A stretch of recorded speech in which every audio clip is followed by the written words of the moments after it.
Good morning, guys. How are you? Hope you all are doing well. On tonight's podcast, this morning's podcast, we're going to start off with some news and see what's going on with the NFL and all that. Right before we start with Ralph Sheheen. Ralph Sheheen. I think I'm just unblurring it. There you go.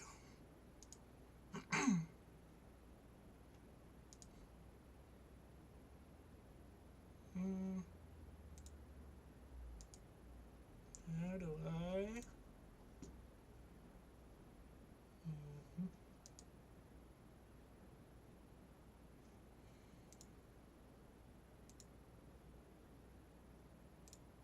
There we go. So yeah, as soon as we hit 8:55, we'll take a 5-minute break, and then he'll be joining in. I was talking unmuted. So what we're going to be doing is we're going to be talking about NFL news and see what's going on, and then just see what's going on there. So that's what's going on. At 8:55, we'll be taking a 5-minute break. When the 5-minute break's over, I'll invite Ralph Sheheen during that time. So yeah, so let's see what's going on. And some of you are NFL fans that don't listen to the news and like what's going on. So I'm going to start off with the Carolina Panthers. The Panthers and Adam Thielen was a wide receiver for the Vikings. They agreed on a 3-year contract. And then Andy Dalton's part of that. He's a quarterback. He was a quarterback for the Saints for a little bit. He agreed to a two-year deal. When Adam Thielen, whatever his name is, he told Pat McAfee straight up that they look like a Super Bowl team, and there's a championship might be involved, right? So that's good for them, but for real though, don't get over too confident. And then Aaron Rodgers and Jets, they haven't made it official yet with a contract. Depending on if they're going to do a 2-year, because he might not play too long, or they might do a year. Really depending on what he does. But main thing is, as soon as he joins in the Jets, will he be getting the wish list that he wants? He wanted some Green Bay Packers players. Let me look up real quick and see what their names were. I know that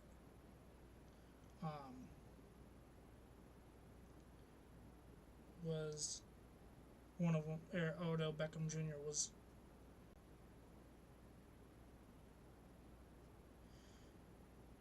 He wanted Odell Beckham Jr.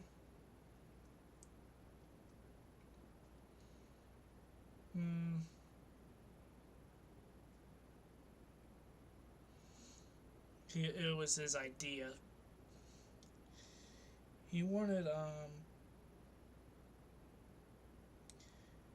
So the players that he included were his former teammates Alan Lazard and Randall Cobb, Mercedes Lewis, and also former Giants Odell Beckham Jr.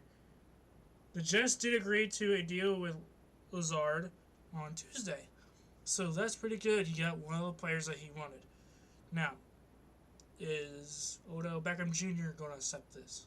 We don't know yet. But we wait until he's done training and he's doing something with his arm, with his old injury he had. Now,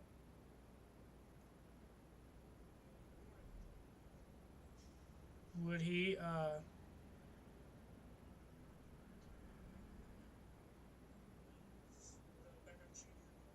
Alright, let's make sure my audio isn't muted. So yeah, that's what's going on. due to his injury he had, and now he's doing better, looking better, catching the ball, and all that. But I don't know. There might be another player that they might not get. They might, but at least he got one of them. So now let's go to the Steelers. I'm a Steelers fan. I want to talk about the Steelers signings.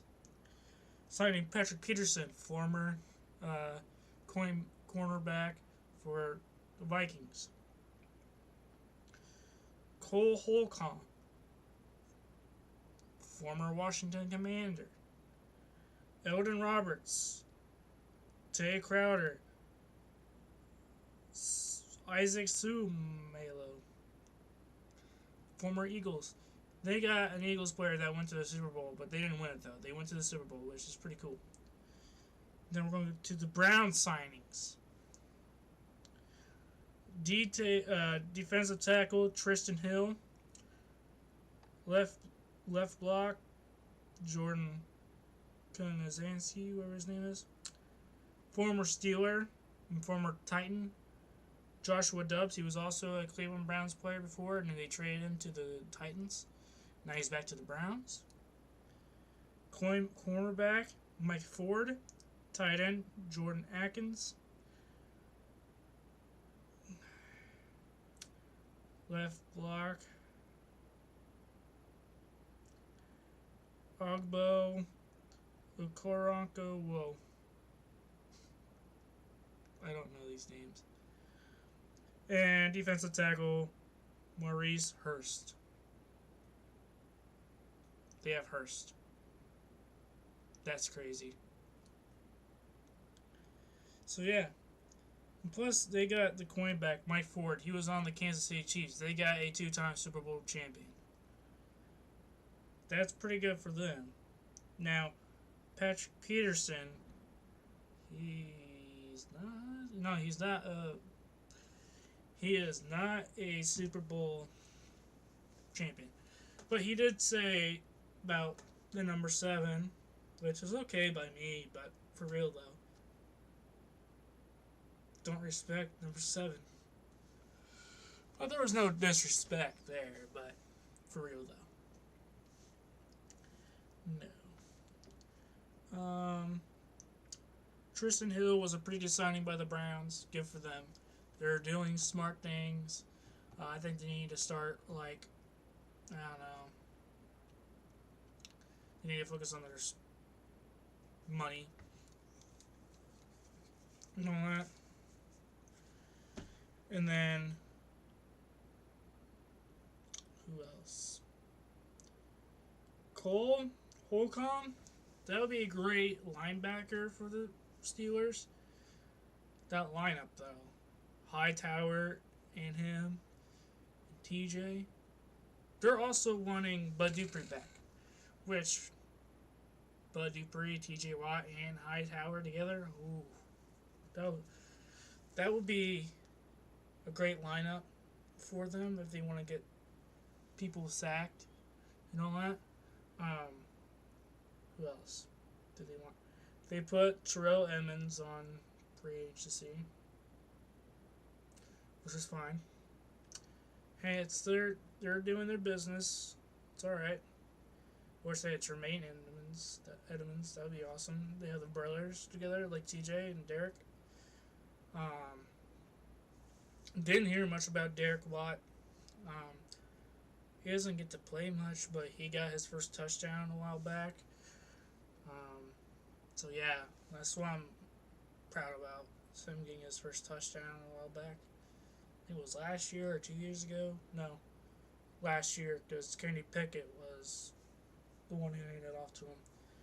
And my thoughts on Kenny Pickett last season was pretty good. I liked him a lot. Mitch Trubisky is not that bad of a player, but I'd rather have Kenny Pickett as my starter. Coming from University of Pittsburgh and then going to Pittsburgh Steelers, yeah, it's pretty good. Browns and Watson, they should just let him go. To be honest with me, that's my opinion. They should let him go. They should have Dobbs to start. since Brickett, whatever his name was, the quarterback number 7 on the Browns, he went to the Commanders, which that's good for them because he did pretty good um, going on to there. But yeah, let me see if I'm forgetting anything else.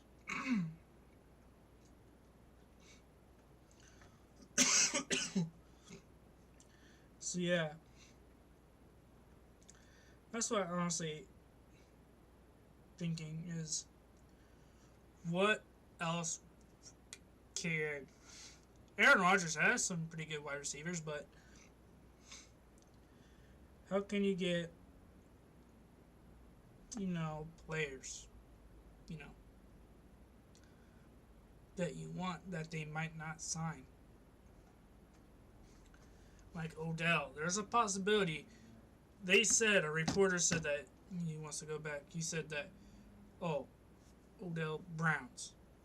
No, he's not gonna go. I know that for sure. But if he does, then come on. You already have problems there. You're doing good, but still, no.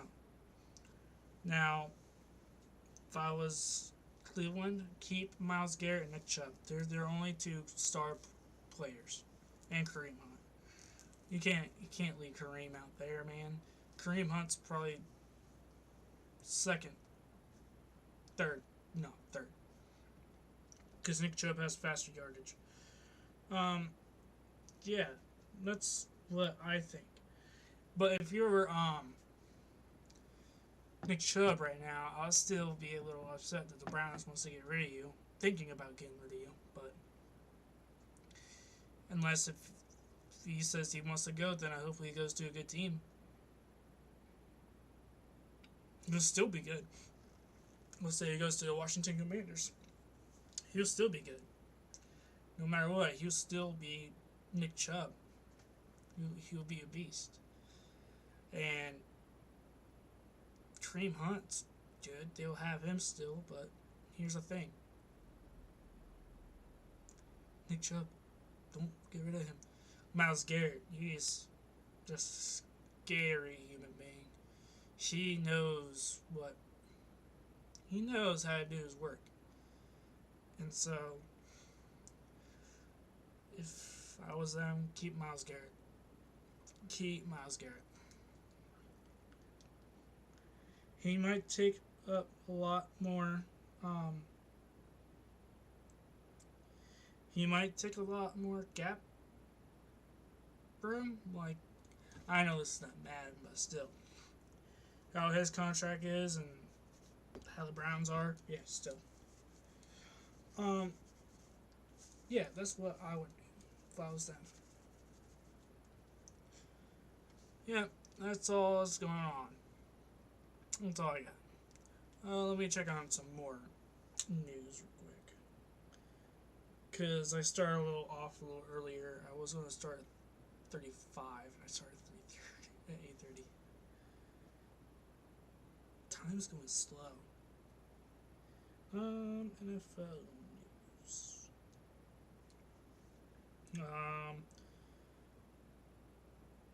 Mock draft. Prisco's 2023 NFL mock draft 1.0 QBs fly off board as 4 go in the top 5. Bears add defense after trading. Now, should the Pittsburgh Steelers draft an offensive tackle in the 23 NFL draft? I think so. They need one. They need one badly. Don't get me wrong, we always had good ones, but still, this one now we're not. We need a better offensive tackle. Now, I want to talk about the Buckeye. I want to talk about C.J. Stroud. I want to talk about Chris Olave. All those Ohio State players that went to the NFL. And I think we should start off with the great ones. A.G. Hawk. Getting drafted to the Green Bay Packers, winning championship there. I think he's a 2-time Super Bowl champion, or 1 time. No, he's 1 time.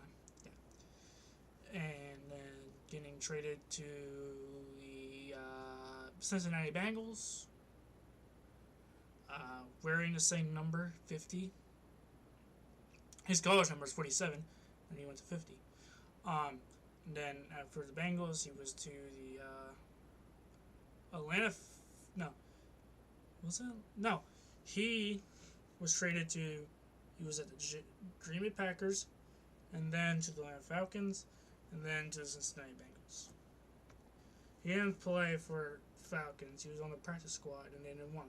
So they took him to the Cincinnati Bengals, which he did kind of good there, and then he retired. Now, some other players like Braxton Miller, J.T. Barrett, and Cardale Jones, they did not do very good in the NFL. Like, they didn't do much in the NFL. One of them's in the XFL, Cardale Jones. Braxton Miller he was a wide receiver for the Texans, and then he went to the Cleveland Browns. J.T. Barrett, I don't know. Now, to Carlos Hyde, he was a 49er. Yeah, he was a 49er. And then he went to the Houston Texans and a 49er. I don't know what else. Ezekiel Elliott going to the Cowboys. Wonder where the Cowboys are on pit. Wonder where he's gonna go now since the Cowboys don't want him anymore. Chris Olave, Saints. Michael Thomas, Saints. Who am I forgetting? Joey and Nick. Joey, Chargers. Nick, 49ers. A lot of big teams for Buckeyes. There are some linemen going to the Steelers, and then some cornerbacks like, strong safety like Denzel Ward going to the Cleveland Browns. Still a Cleveland Brown player. I don't know if there's one quarterback. Justin Fields. Bears. Who else? J.K. Dobbins to the Ravens. Few linebackers, a few linemen going to great teams. Some of them went to bad teams, but still. That's good for Buckeyes. Now, C.J. Stroud. Where's he going to go? I think he fits pretty good as a Cardinal or a I'm trying to think. Not Brown. Not Cleveland Brown. Not Cincinnati. Joe Burrow is kind of a Buckeye. He went to LSU, but still.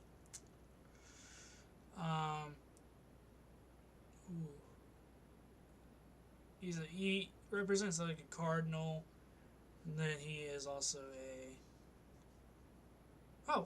Denver Bronco. He'd be pretty good for Denver Broncos. Like Sean Payton. He's gonna be a coach there. Still can't believe it. Like, he retired a few years ago, and now he's coach. Yeah, that's pretty much what I got. Let me see if anything else. Jermaine Pratt shares an interesting comment about the top running back in 2023 NFL draft. Okay. Ooh.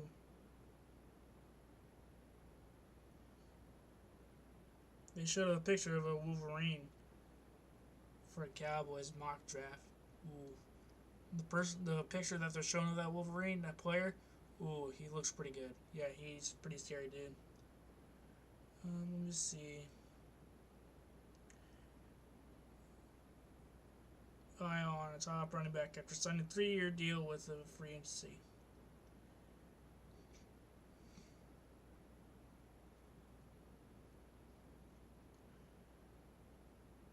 Oh, Gibbs is crazy. Jamar Gibbs, offering the Bengals better value than current running back situation. Gibbs is going to be the running back. That's crazy.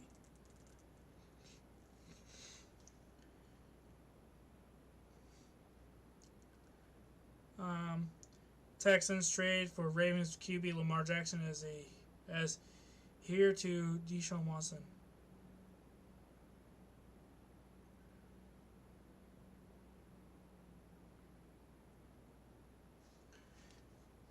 know what I thought about? Let's talk about Lamar Jackson. Feel bad for the dude. All teams, very odd. Like JJ Watt said, it's very odd that a lot of teams don't call him. He's a quarterback that runs like a running back. He's faster than most of the linebackers and quarterbacks. Like quarterbacks are scrambler quarterbacks, or like fast as like Kenny Pickett. Like Kenny Pickett, Tannehill, Cam Newton. Name a few scramblers, scramble QBs. Lamar Jackson's different. If I had to call him any like name for like any like team for like a quarterback position, it would be running back quarterback. Because he runs like a running back, he's so fast. But seeing that Texans wants him, that's pretty good for the Texans. Since they did horrible last season, and them picking Lamar Jackson up be pretty good. And it does say that Lamar Jackson is ready to move on from the Ravens, which I don't blame him. Ravens are just flat out trash. I'm joking. Remember, I'm a Steelers fan, okay? Now, you can tell right here. You can tell right here. Yeah, it's...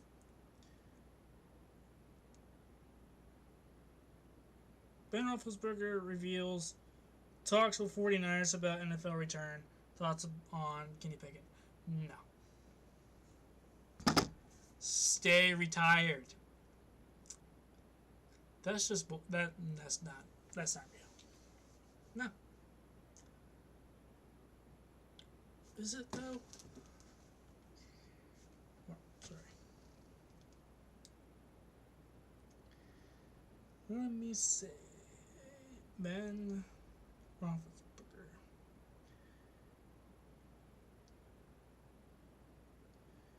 2022. This is 23. That was a long time ago.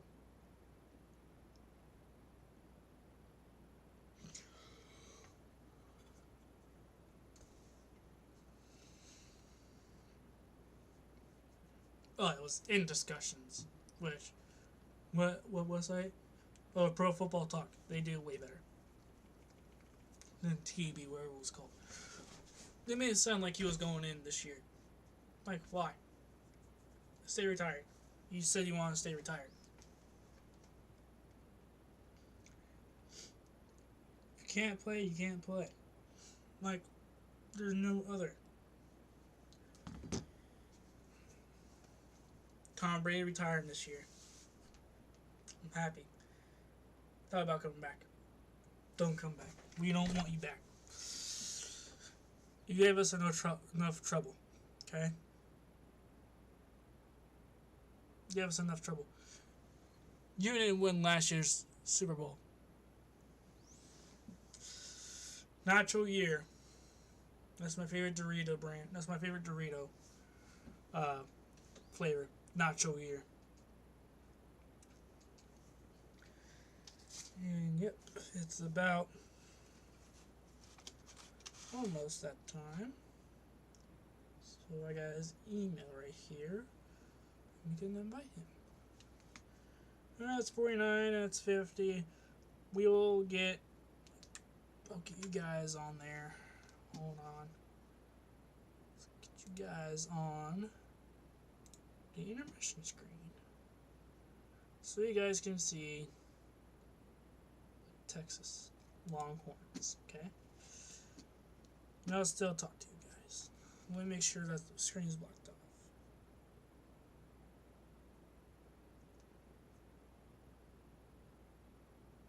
Yes, it's blocked off. Don't want to show his email.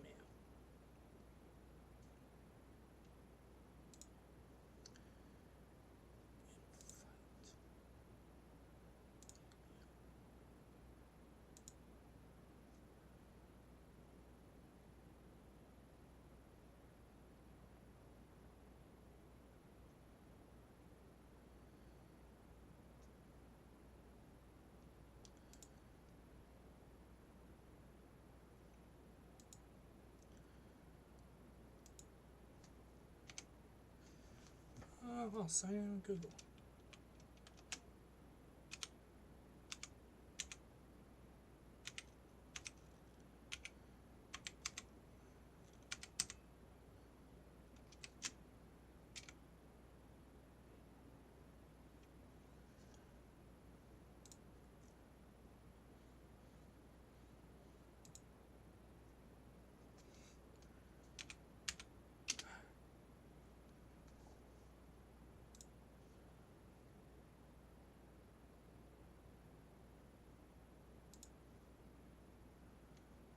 Oh, nice.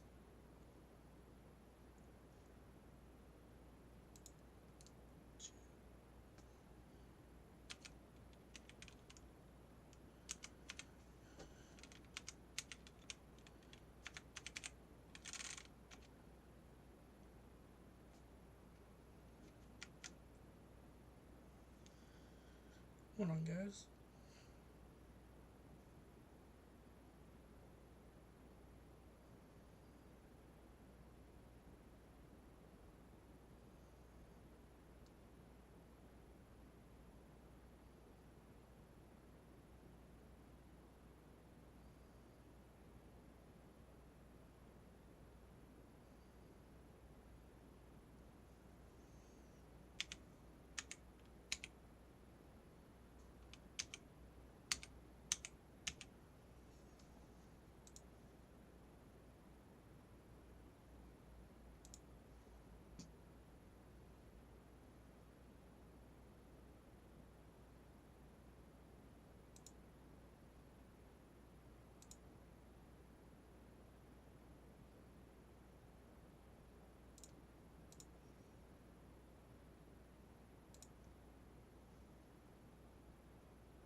Sorry, guys. I'm trying to see.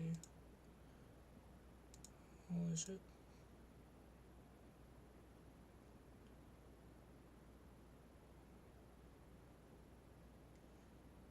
Here you go.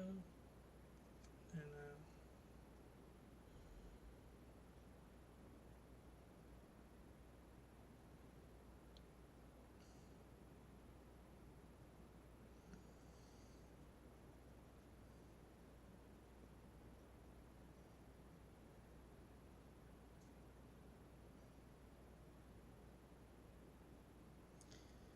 I'll be right back, guys. I might take a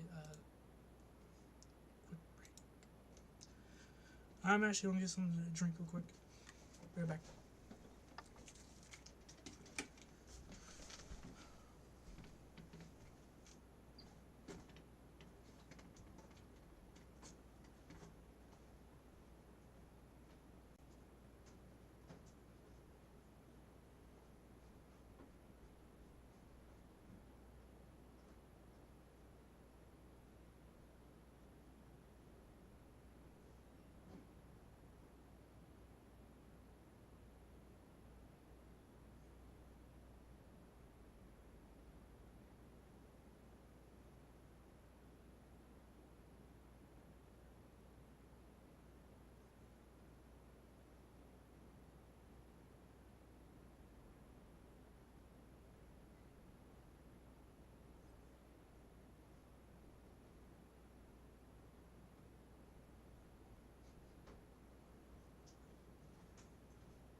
Taking a quick 5-minute break here, folks.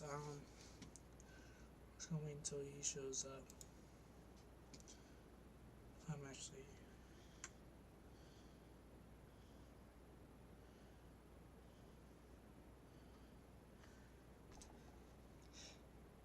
up the steps.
Oh, brother. Here we go. Hello there.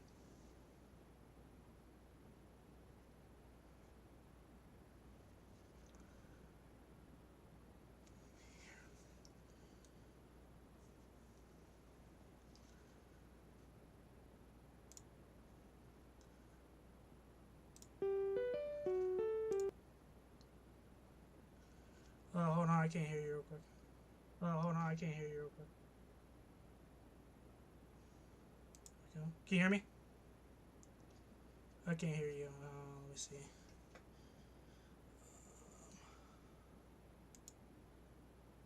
Audio settings.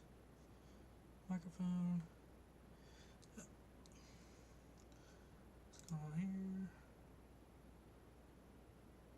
Headphones.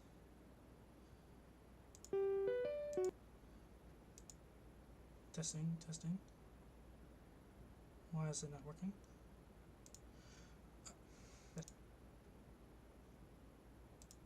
Can you hear me? Can you hear me? Oh, gosh, man. Can you hear me? What the heck is going on? Why? Let me see. This. Mic and audio is fine. Screen so they can see him. Huh? What is going on here? No.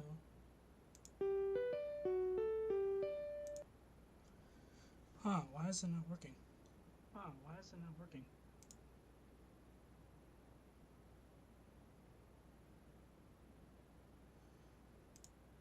Why can he not hear me?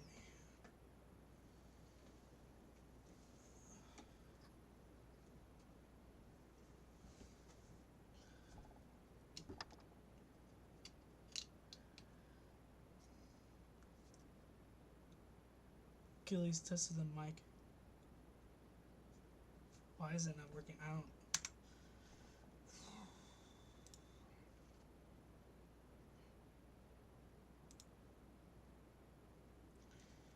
Is it because joint audio? There we go. I can got you now. Yep, I hear you. Yeah, there we go. How you doing, man? I'm good. How are you, Brandon? I'm doing good. Just want to say you're my most favorite reporter of all time, man. Been a big fan ever since. Hey, thank you very much. Where are you at? I'm at my mom's house here in Loudonville, Ohio. Ohio. Yeah. Where in Ohio? It's called Loudonville. It's in a little county called Ashland. It's Oh, sure. it's like central. It's south of Cleveland, but it's in like kind of like the central area. Okay. Yeah. Where are you at? All right. Mooresville, North Carolina. Oh, nice. Yeah. So yeah, this is the podcast, which I call the Schmidtcast, is my last name. I do have a co-host with me sometimes, but he couldn't make it today. But It's okay. Yep. I got lots of questions for you, so I want you to introduce yourself to all of my friends and all followers, because I know you because I follow you from Supercross and the network of Speed, because you were a reporter there. Just introduce yourself and tell them what you do for a living.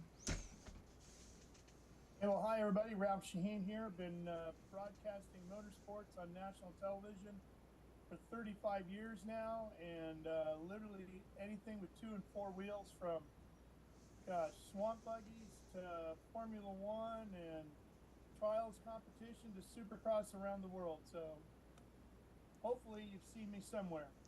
Yeah, yeah. It's been last time I saw you on TV was when you were doing Supercross.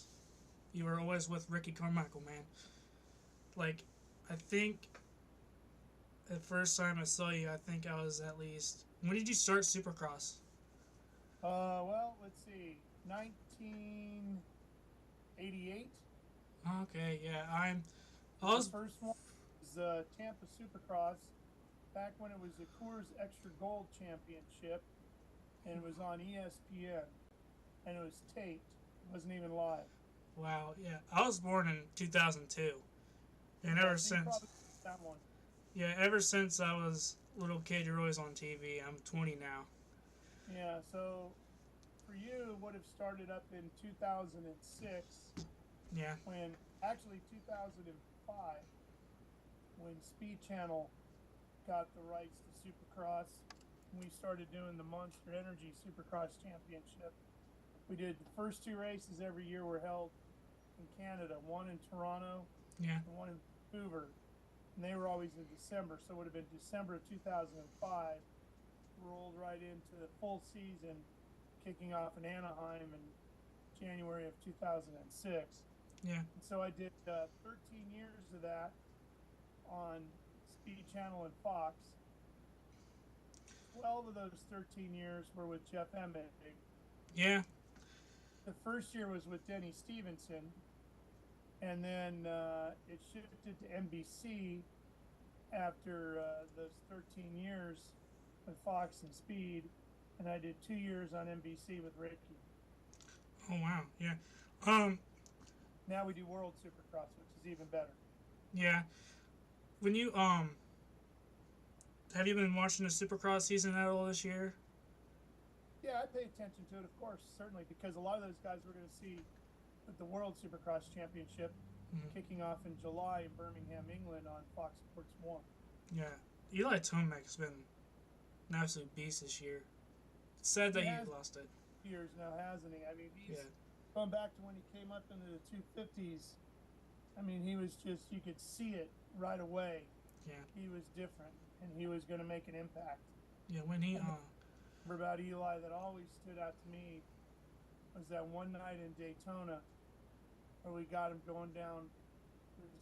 There was a section of whoops that ran along what would be pit road for the big oval, yeah, and it was maybe 50 yards in length, and Eli just stood it up on the rear wheel and just tapped it all the way across, man, and he did it for numerous laps, and it was just mind-blowing. The speed and the control, the intensity and the courage it took to do that was just it's crazy. amazing.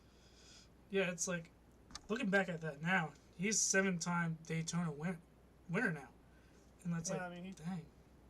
yeah, I mean, you think about the guys that are multiple Daytona winners in their various categories. And obviously, you got Richard Petty.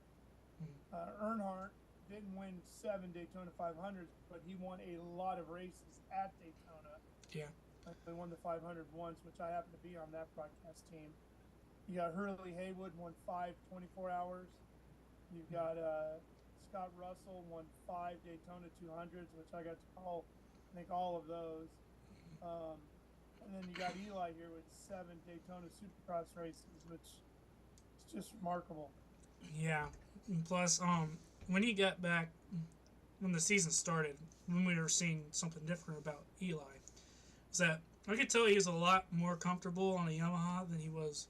Well, don't get me wrong, Kawasaki was pretty good, but I think when he got on the Yamaha, he was more comfortable. He was like his old self on Geico Honda. But when the season started, I was like, okay, so he won the race. I was like, I think we're kind of seeing the old Eli from a Honda. But since he lost from Indiana, which he had, it was so never ever seen Eli like that ever in my life. Growing up to like when he was 250s, I never seen him that out of Yeah. focus and all that.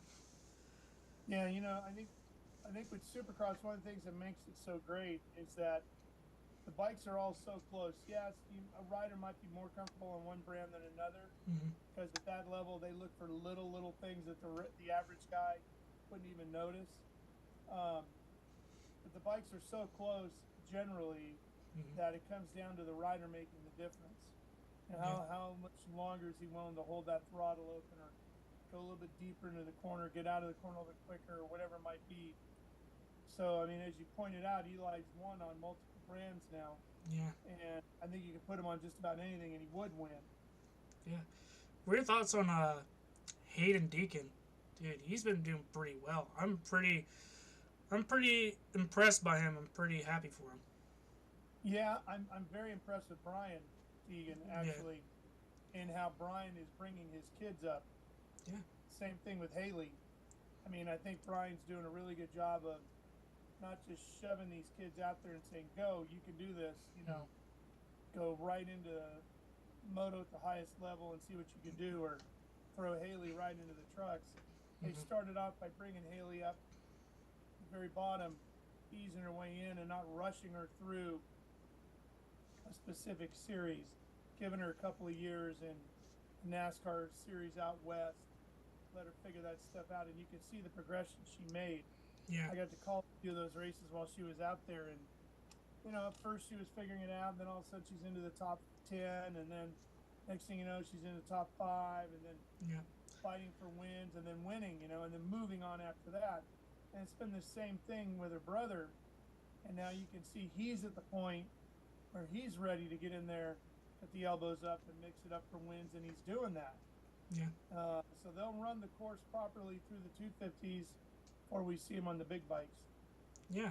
Honestly, Jet Lawrence and his brother Hunter, they're pretty quick, but seeing that how Hayden's been riding, him and Hunter gives a good race between each other.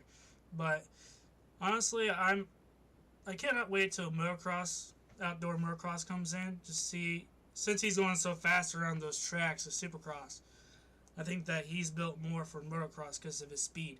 Because if he goes to outdoors, he's going to pretty much be unstoppable, pretty much. He could be, but Hunter's pretty tough, man. Hunter's Yeah. something. And the other thing you got brewing over there is Hayden's getting the black hat pretty fast, Mm-hmm. and Hunter's got the white hat, so you're going to have that rivalry cooking there, which True. might be perfect for the series. Yeah. I want to start off by what got you into reporting when you were. Well, I've been a race fan since I was a kid. Went to my first race when I was just 5 years old, and I mean, I loved it since day one. Mm-hmm. And like everybody else, you always dream about being the racer, Mm-hmm. getting out there and competing in something. But it's very expensive to do and hard to make happen. And I remember watching racing on TV all the time. Unlike you, when I was born, there was only 3 channels out there and not a whole lot of racing on TV. I mean, we would get Indy and Daytona and Talladega, and that was it. And you watched every single lap because you're going to get those 1,500 miles of racing, and that was it. Yeah. So I remember watching the races and Chris Economaki and Ken Squire and the guys doing it back then, and thinking, well, that'd be pretty cool too. I mean, if you can't be Mario Andretti, it might be kind of cool to interview him. Yeah. Talk about it. So that was the choice. When it looked like the opportunity to be a racer wasn't going to happen, then okay, let's start chasing the other side of this and see if I can make it happen as an announcer. And somehow I've gotten to 35 years on national TV. Did you go to school for it at all, or you just went straight for Yeah, it? I did. I went to California State University, Chico. Oh, nice. and got a broadcasting degree there. But really, that was great. The college experience was fantastic, and I loved every minute at Chico. And what I got out of Chico was the opportunity to get internships at television stations and get experience that way, Yeah. which I wouldn't have gotten otherwise because you have to be a college student to get it. But really, it's that baptism by fire of getting in there and just doing it. So Yeah. while I was at Chico, there was a guy on my dorm floor that was involved in motorcycle road racing at what at the time was known as Sears Point, now Sonoma Raceway, Mm-hmm. which was about 4 hours away from Chico where I went to college. And he told me they were looking for an announcer. So I was like, perfect, let's go do this. So I went down and tried out and got the job and started calling AFM motorcycle road races there. Got paid absolutely nothing but a free box lunch. Oh wow. I would drive 4 hours each way, announce all day long, and got a box lunch. That was it. Nice. Eventually, after about a year, they paid me $25, and I thought I was killing it, man. That was like big deal. I'm making money doing this. Oh my gosh, you gotta be kidding me. Yeah. What motorsport, since you've done dirt bike, you've done Supercross, of course, outdoors. You've done a little bit of NASCAR, but is there any other motorsport that you really want to report for?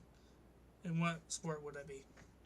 Well, I've literally done everything. I mean, I did a ton of NASCAR. I've done a lot of IndyCar. I've play-by-play for NHRA drag racing. I've done IMSA sports car racing. I've done swamp buggies and monster trucks. I mean, there really isn't, called Formula One, there really isn't a form of motorsport that I haven't done. I've literally done it all. I don't say that in a bragging way. I say that in a very humbled way because when I got started, I never would have believed I would have been a part of the broadcast teams for Daytona 500, Indy 500, 24 hours at Daytona, 12 hours at Sebring, Knoxville Nationals. I mean, that's insane to me. The U.S. Nationals. I can't believe I've done all that. But the one event I haven't done that I would love to do is Le Mans. I've done Monaco, I've done Indy and Daytona, as talked about, some of these other huge events. I've done a lot of sports car racing, but I haven't been to Le Mans, and I would like to do that just because it's such a big deal. I would like to go experience it and be a part of it. I've done the 24 hours of Daytona a few times, which is huge.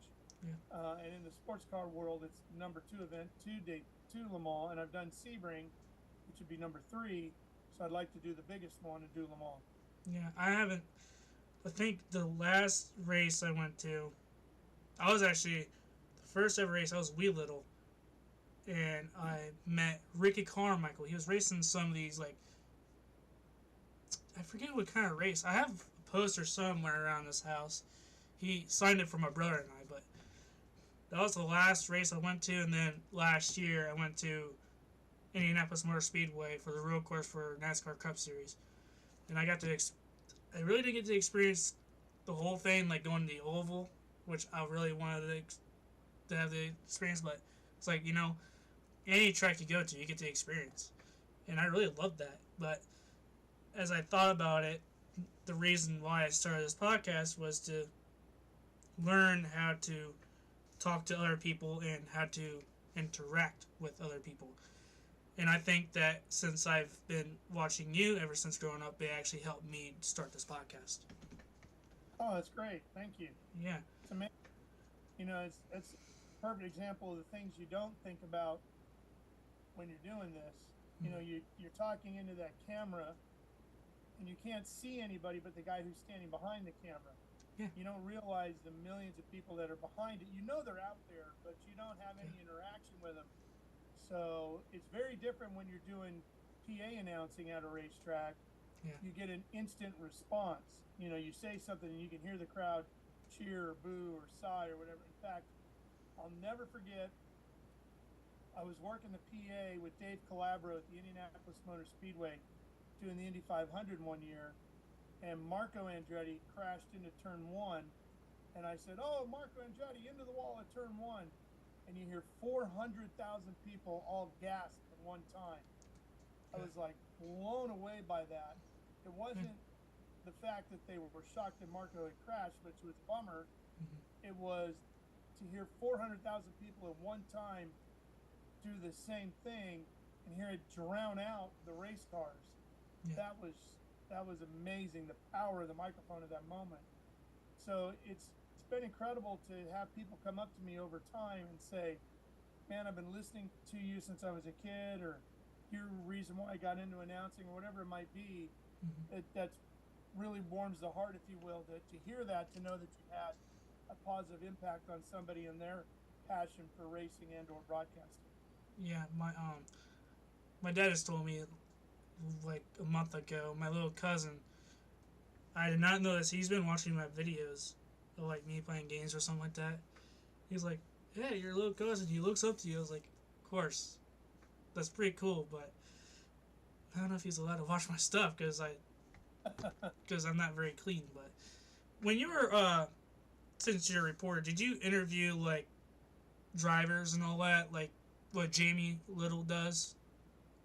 Sure. No, I've done every position in a broadcast team, from Okay. pit reporting to play-by-play. I've done color announcing, been a host. Yeah, I've done all that, and I've been very fortunate to interview all of my racing heroes, Mm-hmm. whether it was Mario Andretti, Don Perdome, AJ Foyt, Dale Earnhardt Sr., um, all the way Kenny Roberts, all the way down the list. It's been, again, incredible to think about having been that little kid sitting on the couch watching Chris Economaki do that, Yeah. to thinking there I was on the grid at the Daytona 500 interviewing Dale Earnhardt before he ended up going out and winning his only Daytona 500. Yeah. It's amazing. Yeah. I always. Who was the toughest one to talk to when every race? Earnhardt. Earnhardt. Yeah, he loved to mess with you. Earnhardt and I had a great relationship. We got along extremely well, and I treasure that. I don't have a lot of mementos from Dale laying around. Mm-hmm. A few things, but I don't like to ask for that stuff. If somebody wants to, there you go. Yep. Yeah. If somebody wants to give you something, that's different. I just feel like as a reporter, you shouldn't necessarily be asking for stuff. Yeah. So I don't ask, but I got a few things that were given to me. But Yeah. he would always like to mess with you, and if you pass the test, then he'd work with you. But if you failed the test, then you were out. Mm. And so, for a perfect example, the Winston one year here at Charlotte, Yeah. I'm doing the broadcast on TNN, and he comes up to do the interview with me, and we start doing the interview, and they were shooting the interview, waist high, and it was at night, so you couldn't see what he was doing, but he was reaching around the back side of me, and he was digging into my kidneys, just twisting as hard as he could, trying to get me to break, and I wouldn't. I just kept asking him question after question, because I was like, I'm not going to give in. Mm-hmm. And when we were all done, he cracked up laughing, and I knew I had passed another test, and I was good. So Yeah. he hit me as hard as he could on the shoulder, and he turned and he walked away, and I knew right then, I'm good. Yeah. He would always do stuff to you like that, and you had to bring good questions. You had to ask him a legit question, and things like that, and then you could see when it paid off. For example, we were at Atlanta one day, and he was sick. He had a bad cold. Something was bothering him. And he got out of the car and went right to his motorhome, and he was hanging out in his motorhome. And I don't remember what it was, but there was something going on with him that my producer really wanted to get an answer from him about a particular issue. Mm-hmm. And I waited by his motorhome, and he came out, and I said, Dale, I got one question. And he goes, one? I said, yes, sir, just one. He's like, all right. He didn't deal with anybody else, and he gave me the one question. I knew if I asked him a second one, Mm-hmm. I was done. But I had the right question. I got the answer the producer was looking for, did the one question, let him go, and walked away, got what I needed. But if I hadn't passed those other tests, I wouldn't have gotten that question. No, he would have kept silent, probably. Yep. Yeah, when I was growing up watching esports, I was around when Chad Reed Jeremy McGrath, James Stewart, Ricky Carmichael were together. And all those guys that were battling, I always wanted to tell this to Ricky Carmichael once in my life. I always wanted to tell him that out of all those guys, I was always a Chad Reed guy. I always loved Chad Reed. I like every time that Chad Reed and Ricky Carmichael were racing, my brothers cheering on Ricky Carmichael, and I'm just sitting right here going, Chad Reed is going to win this race, and then he ends up winning the race. You couldn't have picked. You couldn't have picked wrong with any one of those guys. No, it's just anything goes. That's the McGrath jersey right behind me there. Oh wow, that's cool. So I mean, you couldn't go wrong. Any one of those guys is a legend, and certainly worth the fan base that they've earned. They're all great guys. They're all incredibly talented riders and athletes. They all brought something different to the game, and they all elevated the sport in different ways. But they're all tremendous. As I told you, I was a fan of Chad Reed. When he came out of retirement to race at that World Supercross race event, I said just stay retired like Ricky Carmichael is. He should have just stayed retired. Then he gets injured. I wish he just stood retired. Then he wouldn't have to deal with his injury. I wish he would have stayed retired. Would you think the same way, or you just let him be? Well, knowing Chad the way I do, I wasn't surprised at all that he came back. In fact, I wouldn't be surprised when we get to Birmingham, England, in July 1st weekend of this summer that he's not there again. Right. I mean, I said it years ago on TV. I said Chad Reed might be the grittiest racer I've ever seen. And he just is. I mean, the guy has dealt with so much pain over the years and has always fought through it and always lined up in the gate and always literally, when you talk about an athlete that gives his all, I can't think of anybody who's spilled more blood to get to the top step of the podium than that guy. Blood, sweat, and tears. And he fights through it like nobody I've ever seen. And that's not to say there's not a lot of guys that'll do that. Because you can't not be in racing and be successful and not be willing to do that. But Chad has just always seemed to find a level of determination that a lot of guys can't. So, yeah, I mean, I understand what you're saying. My biggest thing with that and guys is I don't want to see them get permanently injured. Right. You know, Chad, unfortunately and fortunately, when he crashed in Wales, he suffered broken bones. Yeah. Okay, yeah, it's not good, but you can recover from that.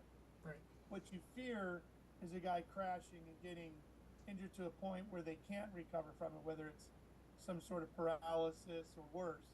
And that's what you hope doesn't happen, because they now have children and you want them to be able to at some point step away and enjoy their lives, be healthy, and all that. So that's the one thing I worry about when a guy comes back. Yeah, that also goes for Cooper Webb. When he had that wreck, when he flipped his bike and he landed on his tailbone onto the concrete, I was a little scared for him too. That was in Dallas, I remember. And that was one of the nastiest wrecks I think I'd ever seen. And everybody caught their breath on that. Was like, oh man, that's not good. Yeah, you can even hear the reactions too for the replay. Yeah, and he fortunately was able to overcome it and get back healthy and go riding pretty quickly after, which was amazing. Yeah. So I saw that you have your Carolina Panthers Cup. So what are your thoughts on Adam Thielen signing a 3-year contract with Carolina Panthers? Oh, I think it's great. Yeah, I live here in Mooresville, North Carolina, so we cheer for the home team. But I grew up in Northern California, so I'm a diehard 49er fan. But we go to all the Panther games. We love the NFL, period. So we just like going to the games and all that. And you got to cheer for the home team. But I think the Panthers did some good stuff during the offseason, getting Thielen and trading up. Now we'll see what they do in the draft, which quarterback they end up picking. And maybe we'll get that guy from your neighborhood there, C.J. Stroud. Who knows? Yeah. But I love what the Niners did too, getting the defensive lineman from the Eagles. Yeah. Get a great player for our team and weaken the other team that's even better. Yeah. And I think the Niners are going to be they're going to be really good this season. I think the Panthers are going to step it up, maybe win the South, but I think the Niners are going to make a run at it again. Well, yeah, with Nick Bosa, Fred Warner, they've 49ers been a good team, but having Nick Bosa on that side, Brock Purdy did a heck of a job this year. oh yeah, he amazed me. But I'm not real like I'm a Buckeyes guy. I hope CJ Stroud goes to a good team, hopefully, because I just said to myself that when I started this podcast earlier, I said that I think CJ Stroud. There's a team that makes CJ Stroud look good is the Cardinals, Broncos, but I forgot to add another team. But I'll say Panthers, like you said. But I'm a Steelers guy. I don't know if you see my blanket over here. Yeah. It's been pretty good. They've been signing people. They just picked up the Eagles guy too. It's good for us, but we got Pat Peterson. Yeah. And it's been great. But what I think with 49ers is they got Brock Purdy, they got Christian McCaffrey. Is the Panthers a Super Bowl team? Maybe, but I always say don't. I was like, don't be overconfident with your team because they might not happen. But do you think that Aaron Rodgers is going to get his wish list that he asked for the Jets? Man, I don't know. That's the $1 million question, right? Mm-hmm. It's amazing how he's been able to work the system, if you will, throughout his career. The one thing I never blame a guy for is trying, right? Right. You ask for $100 million and somebody's willing to give it to you, good for you, I mean, worked for Deshaun Watson, doesn't seem to be working for Lamar Jackson yet. Hasn't completely worked out for Aaron, but I mean, I think it's getting to the point where they're going to have to do everything they can to make it happen. The Jets are just too far committed down that road now. It's hard for them to back out at this point. They're going to have to give whatever the Packers want to get it done. Or you're going to have to go 180 degrees immediately overnight today and just throw a Brinks truck of money at Lamar Jackson and say, just get over here. We'll give you everything you want. Yeah, the Texans. Yeah, the Texans are actually thinking about picking him up, which that's good for Lamar because I felt so bad for Lamar because every team that did not call him at all, which was very odd. Like, okay, you're looking at a football player that played in the playoffs, didn't win to the Super Bowl, but the owners don't want the guaranteed contract, right? But Texans picking them up, that would be pretty good for them since they haven't been so great. But the Jets did pick up one of the players that Aaron Rodgers wanted, Lazard from the Green Bay Packers. But I just want to move on to another thing here. I got a question for you. What's your advice on upcoming reporters that want to become reporters? What's your advice? Well, if you want to first of all, doing what you're doing, which is anything you can do to get experience, is a great thing. The podcast is good, but you need to start doing some race announcing. I don't know if you're doing that right now or not. But you need to go find a local racetrack of any kind, no matter what the level of competition is. Could be kids racing go-karts. Doesn't matter. Go do it. And get as much of that as you can. There was a time when I was doing Speedway motorcycles on Friday nights in Auburn, California. I would do NASCAR stock cars on Saturday nights in Roseville, California. Sundays I would do whatever was going on, whether it was at Sears Point, Laguna Seca, Hangtown Motocross, whatever it might be. And then on Mondays, I was announcing ladies' fashion shows, which I know sounds crazy, but that was 4 straight nights and days every week where I was paid to be on a microphone in front of an audience announcing something. Three of them were races, but the fourth one, the ladies' fashion shows, as crazy as it sounds, ultimately was the best thing of all to do because it forced me to talk about something that I knew nothing about. I don't know anything about ladies' fashion, Mm-hmm. but I had to figure out while it was live in front of an audience, without cue cards or any help, how to make this interesting. Yeah.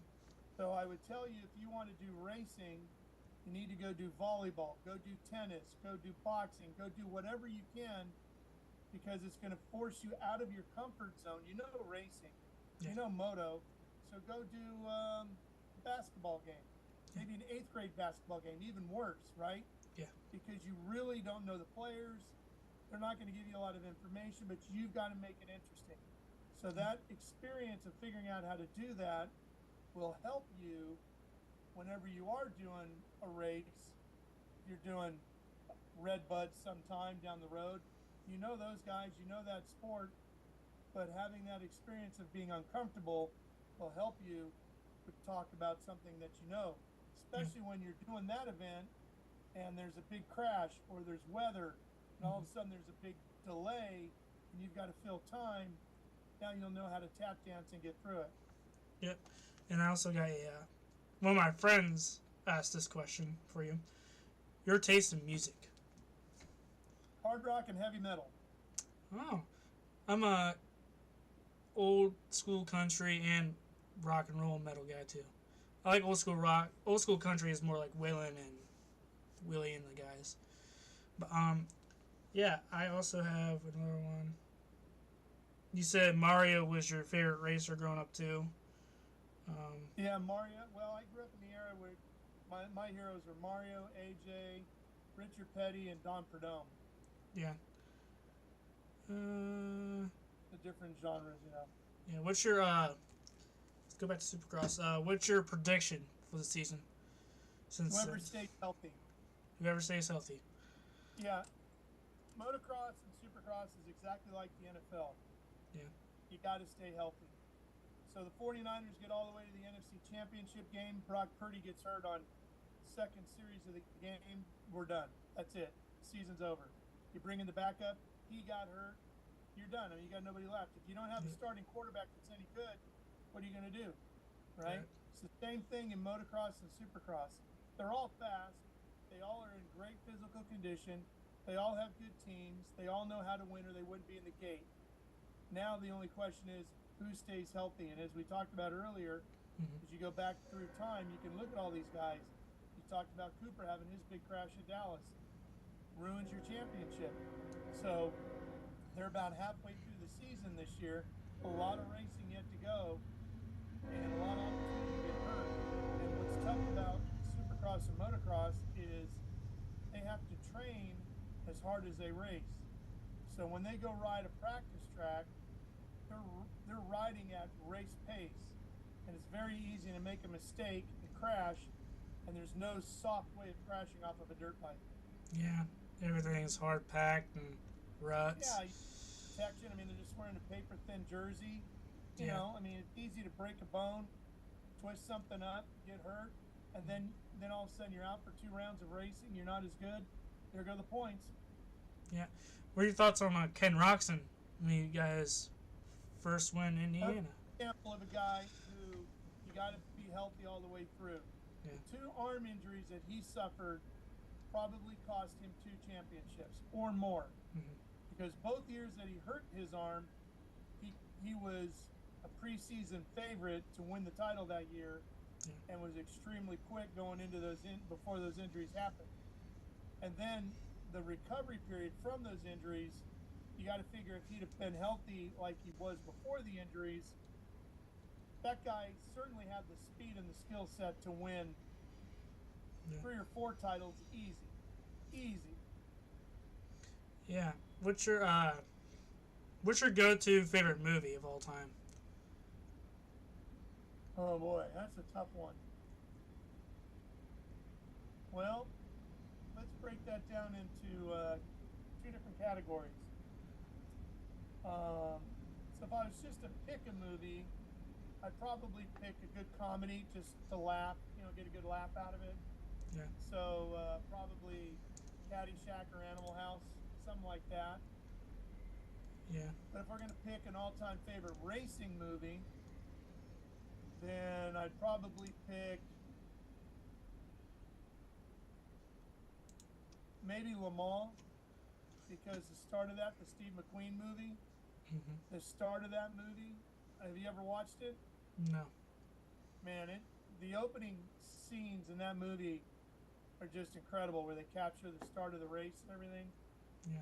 That'd be pretty amazing. Yeah, we got my thing says we have less than 1 minute left, so yeah. Just to close this interview all off, so what sport are you reporting now for?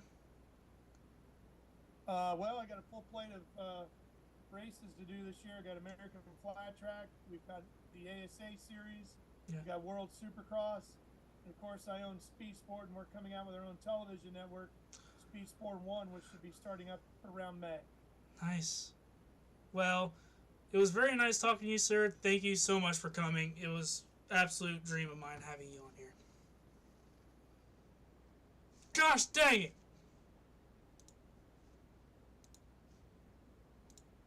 Hold on, guys. Let me call him back. Cancel.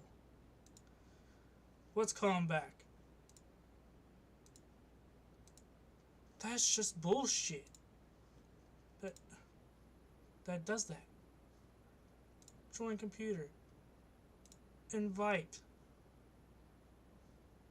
Invite. Invite.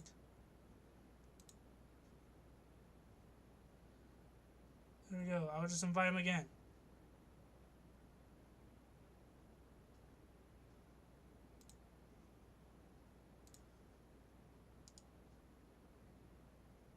My gosh.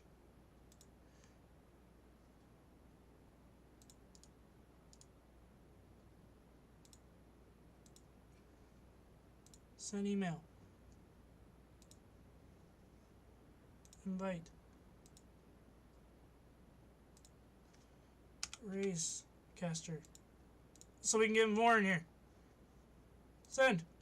So we can get it. My gosh. Why would it do that? Why would it do that? That's bullshit. I'm upgrading to Pro.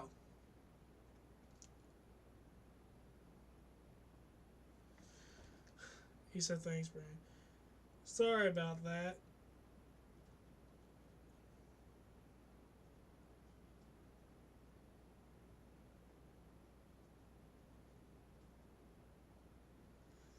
Thank you, sir.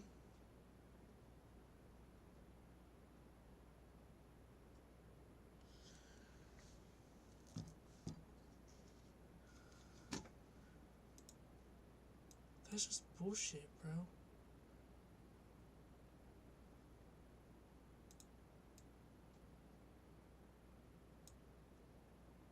It did that.